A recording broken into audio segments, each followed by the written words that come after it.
Saudara, Kepolisian Resor Aceh Utara menyalurkan bantuan sosial berupa sembako dan santunan bagi para korban musibah angin puting beliung di Desa Lok Rehat dan Desa Tring, Kecamatan Cotgire, Kabupaten Aceh Utara. Ya, musibah puting beliung yang terjadi pada Selasa sore kemarin menyebabkan belasan keluarga terpaksa mengungsi ke langgar atau menasah dan rumah sanak saudara.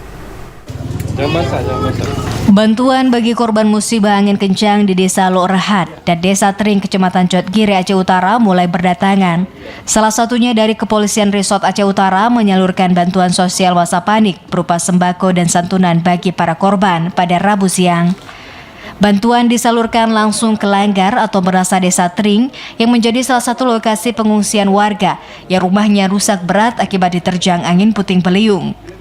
Selain itu, sebagian warga memilih mengungsi ke rumah sanak saudara mereka. Kapolres Aceh Utara AKBP Deden Heksaputra mengatakan, dari data sementara keluarga yang mengungsi karena rumahnya rusak diterjang angin puting beliung berjumlah 17 keluarga. Sehingga pihaknya langsung turun ke lokasi pengungsian untuk memberikan bantuan guna membantu meringankan beban para korban. Menurut warga, selain dari kepolisian, bantuan masa panik juga mulai disalurkan oleh berbagai pihak. Salah satunya dari pemerintah daerah melalui Dinas Sosial dan Taruna Siaga Bencana atau Tagada. Alhamdulillah kita di sini bersama jajaran Polres Aceh Utara. Hari ini kita sudah mengecek ke lokasi kejadian. Korban-korban juga ada di belakang semua ini.